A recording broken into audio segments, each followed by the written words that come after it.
Hello everyone. Today, I want to talk about the Indiana Pacers' future. Well, specifically their big three. Domantas, Sabonis, Malcom, Brogdon, and Caris. Miles Turner could be mentioned in here, and Sumner could be mentioned in here amongst a few other pieces. But that core three is the topic of discussion today. And I want to talk about how I think this group could produce going forward, how this trio could lead them, how far they could lead them, and what the ceiling of this group is, and what my thoughts and opinions are on that. With that being said, like and subscribe if you guys are new and you guys enjoy the content and want more NBA content like this. I post 5 or more NBA videos a week, and so if that is something you're interested in, feel free to subscribe to the channel. That being said, let's get right into it. And so, I'm just going to talk about how I feel about each of these players individually, and then I'm just going to discuss the fit as far as the trio goes within this team. So first off, Domantas Sabonis, first-time All-Star of the season. Obviously a very, very talented player on the offensive end. He's very good at finishing down in the post.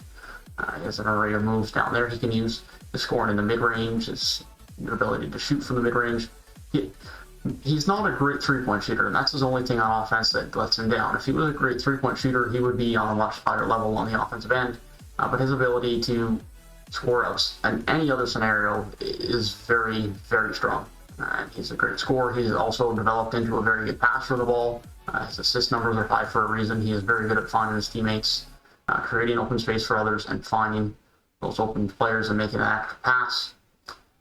The problem is his defense. For me, he's always been a bit of a tweener between a power forward and a center. He doesn't seem good enough defensively for me to be a center, because you need, in my opinion, in this league to have a good defensive rim protecting center to win a title. You can win regular season games, that sort of thing. But let's be real. Regular season wins don't matter, generally speaking.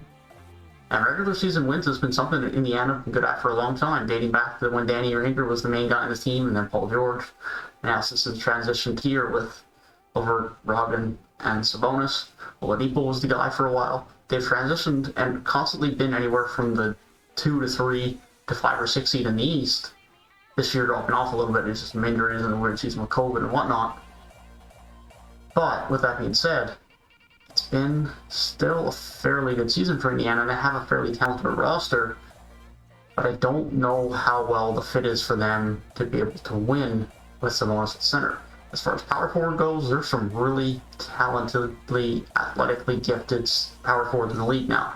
Specifically, look at the Eastern Conference. Jason Tatum and Julius Randle come to mind. Giannis Antetokounmpo. These are not people that Sabonis can guard. So his defensive liability is his biggest issue, and what restricts him from being one of the best players in the Eastern Conference. Next up, moving on to Malcom Brogdon. I think this was a great signing by Indiana on an offer sheet from Milwaukee a couple of seasons ago. I've advocated several times that Milwaukee should have kept Malcom Brogdon over extending Eric Bledsoe. I think they realized that decision pretty quickly as well, given the fact that Eric Bledsoe is no longer in the roster, and they traded for someone similar to what Malcom Brogdon can do. With that being said, Malcom Brogdon has been very good for Indiana. He has been not quite an all-star caliber player, but very close to it, very good on both ends, a very good shot maker, shot creator. I still don't think he's a natural point guard, and I think he's best as a 2-guard, but he's done well in that role when he's needed to for Indiana. Off the ball, on the ball, his offense is great, and his deep perimeter defense is very good. All around, he's just a quality player. Period. Caris Levert. I really like what he brings to the offensive end. He is the youngest. No, he's not the youngest, pardon me. He is the least experienced. Sabonis is the youngest. At least in my opinion, in terms of experience. With that being said, Levert is just a scorer. He knows how to score. On the ball, off the ball. He can get to a spot and buy a bucket, and we've seen that already in this time with Indiana. That's just point blank period. The other guy I mainly want to mention out of this Indiana group is Miles Turner. He is their defensive center. Indiana are a remarkably different team when Miles Turner is in at center compared to when Domantas Sabonis is at center and Miles Turner is off the court. His rim protection is just so valuable. Sure, people will look at the blocks and the block numbers are high, but the amount of shots he alters and changes and deters, that's the real impact that doesn't show up in the stat sheet, and Miles Turner is one of the best in the league in doing that. Not to mention his floor space and an ability to shoot the 3 on the offensive end, as well as his rebounding ability. Is just an extremely valuable player. That is why I don't understand why there's been rumors for the last couple of years that he could be traded. And this is where I talk about the team composition of this team and how this team leads to success. I don't think it fits.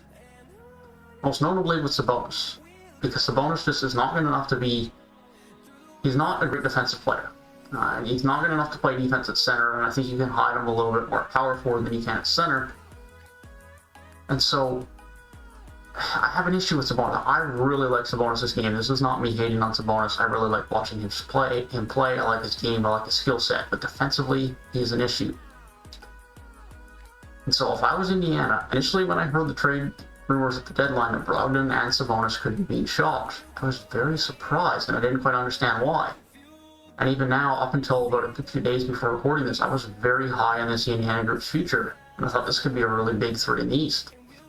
But Sabonis' defense, as a center, if he plays primary center minutes, is an issue.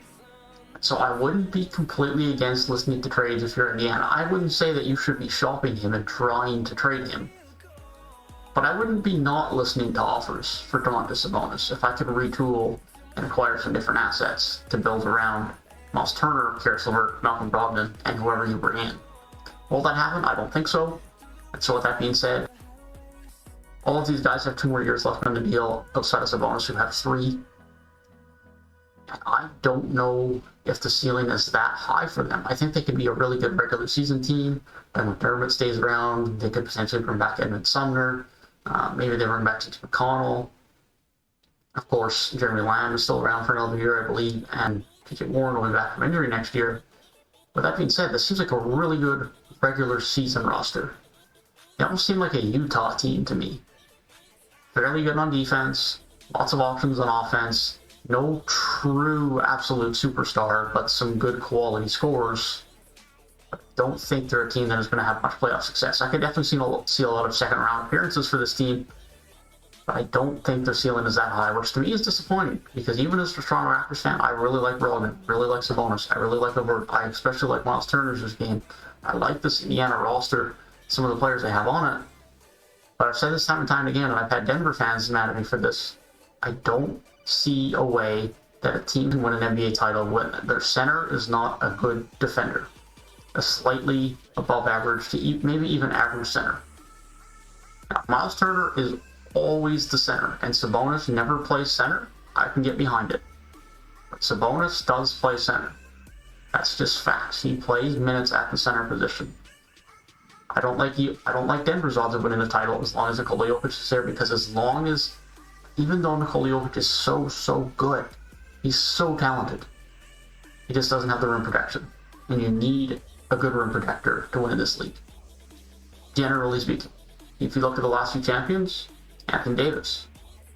Look at the Raptors, Marc Gasol or Ibaka. It's just the way those teams are constructed. Even if you look at the Golden State teams, they've had good rim protectors. Draymond Green has been very good in terms of his defense on the inside. They've had Andrew Bogut, they've had JaVale McGee, they've had Kevin Looney, had good interior defenders. And I don't think that any other team has this. I think they have much of the other pieces. They have good depth, they have good youth, they have good versatility, they have good multiple scoring options, but they're lacking a true superstar to carry them, and they're lacking that consistent defensive center, specifically if Miles Turner gets moved. That is my concerns about the Indiana Pacers moving forward. If you guys did enjoy the video, feel free to leave a like down below and subscribe to the channel. I hope you guys have a great rest of your day, and I'll see you guys in the next one.